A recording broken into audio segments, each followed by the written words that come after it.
This is Andy Purewal for Boxing Social in association with Betfred, and I'm joined by Natasha Jonas over Zoom. Tasha, how are you doing? I'm good, thank you.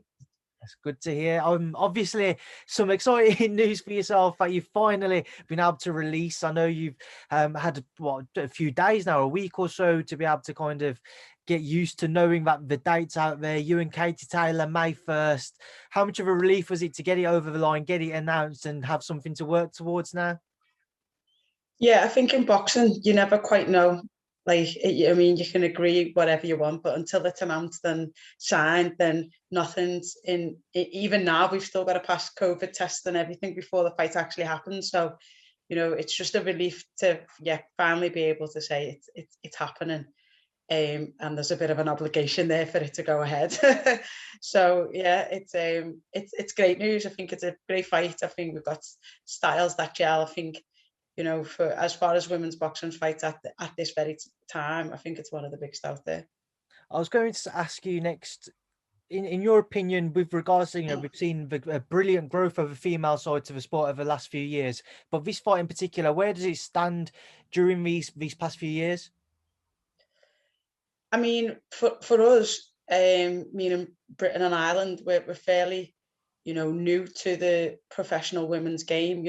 It's countries like America, Germany, the Nordic countries, they've been doing it for years. So they've had some of their biggest fights, but they've not been on our shores where we've took, I don't want to say that much notice because it's a bit disrespectful, but, there isn't been that many household big female fighters here. And, now there's a big wave of, myself, Chantel Cameron, Savannah Marshall, Terry Harper, Ellie Scottney, Rhyson Dixon, all these names you can just reel off, and Ramla Ali, these are there's lots of household names now, and we always wanted the exposure, and now we've got it. And I think for us in this time, for Britain and Ireland, then it's the biggest fight for us that we've seen on our shores. You mentioned a variety of names there, everybody at different stages of their careers, but just with regards to yourself now, heading into this bout, undisputed lightweight titles on the line, how big of a challenge is this for you, or how big of a challenge do you feel you present to Katie Taylor? I'm under no illusion that it's going to be easy. She's arguably the pound for pound best female fighter, amateur and professional, that has ever been. Do I believe I can beat her? 100%. So, I know there's going to be a lot of people saying, oh, you'd step on the mark, it's a level up. I know that. I know it's, I've got to be Harper and better.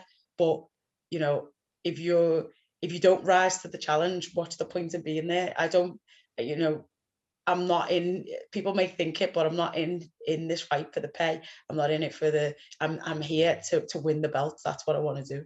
It's not about that for me. It's about, getting in and winning. It would have been in and around 10 months between the Harper fight and then the Taylor fight on May 1st. Do you think any form of inactivity will play a part in your own camp, in your own preparations?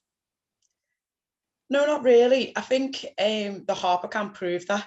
I was out almost a year before I fought Harper. So, as long as, your mind's in the right place, you do the right things. And I 100% trust in, Joe's planning and the strategies that he takes to get me prepared for fights. And this will be no different. Obviously it's a bigger fight, but it's no different. It's just another person. It's just another opponent.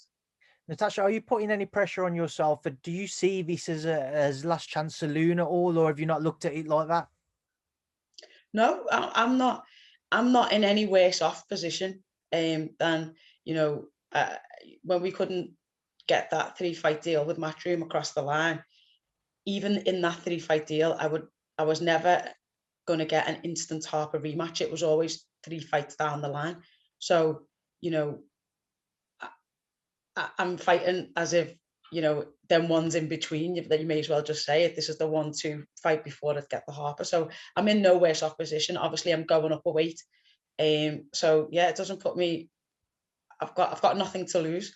I don't think it's a last chance saloon at all. I think there's a lot left in me, and I think I've proved myself at world level, and I'll do so again on the night.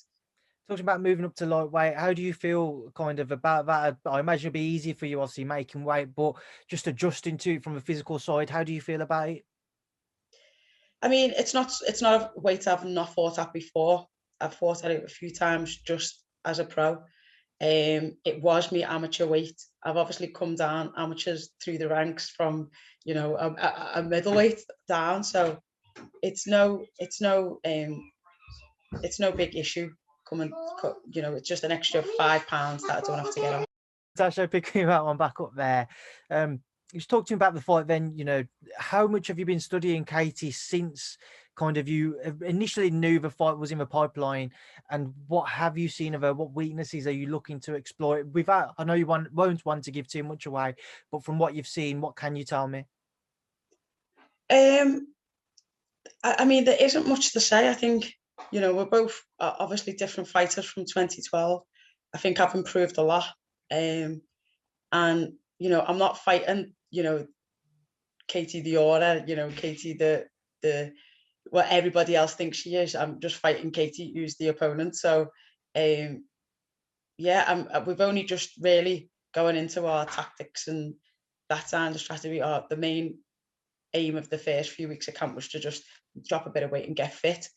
And now we're going into a bit more of the technical things, and I'm sure there'll be a lot that Joe will pull out, and myself included. You know, there's things that I've seen from previous fights from, you know, Purewal and others, and McCaskill and whoever, that, you know, you do stop looking at it as when I'm commentating, you're looking for everything, but I'm also looking at half as an opponent as well. So I'm looking for faults too. Just to move forwards with kind of your camp in general, and obviously team around you, Marcus Morrison also on that bill.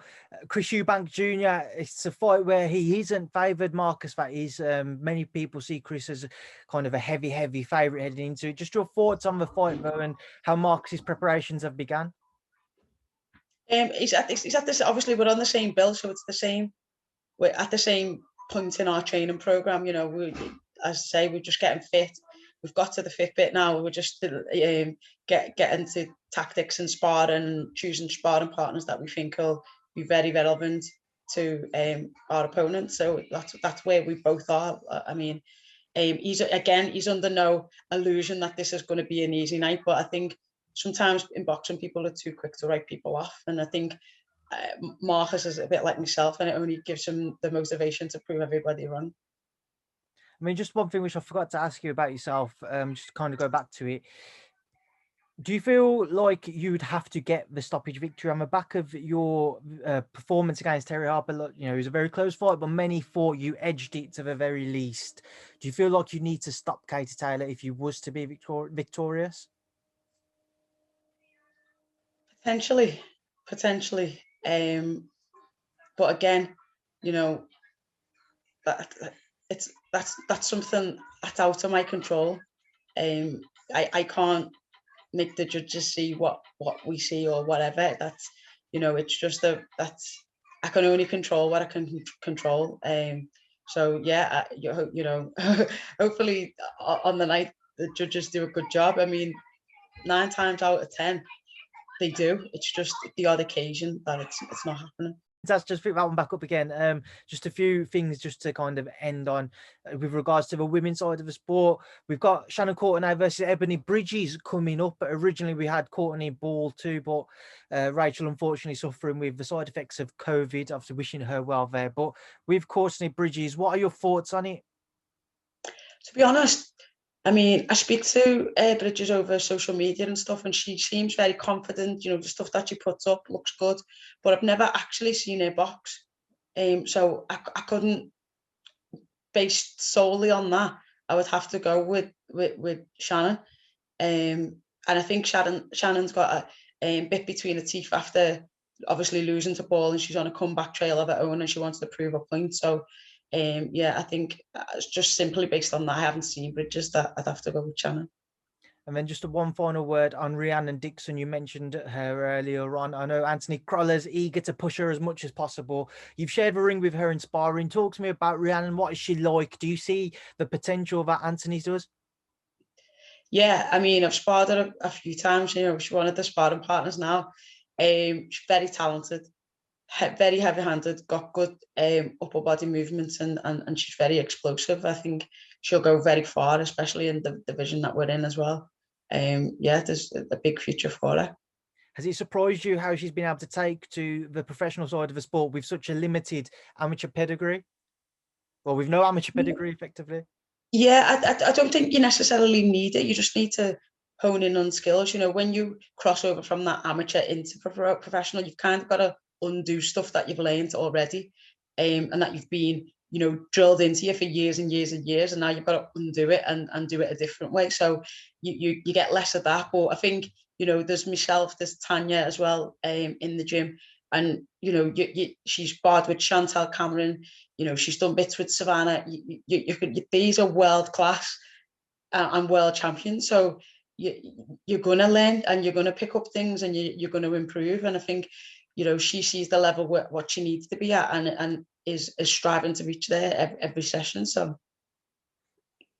Natasha, we will leave that there now. I'll leave you to enjoy the rest of your evening. I appreciate your time tonight. I'll let you carry on and get some downtime. I'm sure camp will take it out of you in the coming months. I appreciate your time, though. Best of luck with the rest of it. And I'll speak to you soon. Thank you for speaking to Boxing Social. Nice one. Thank you.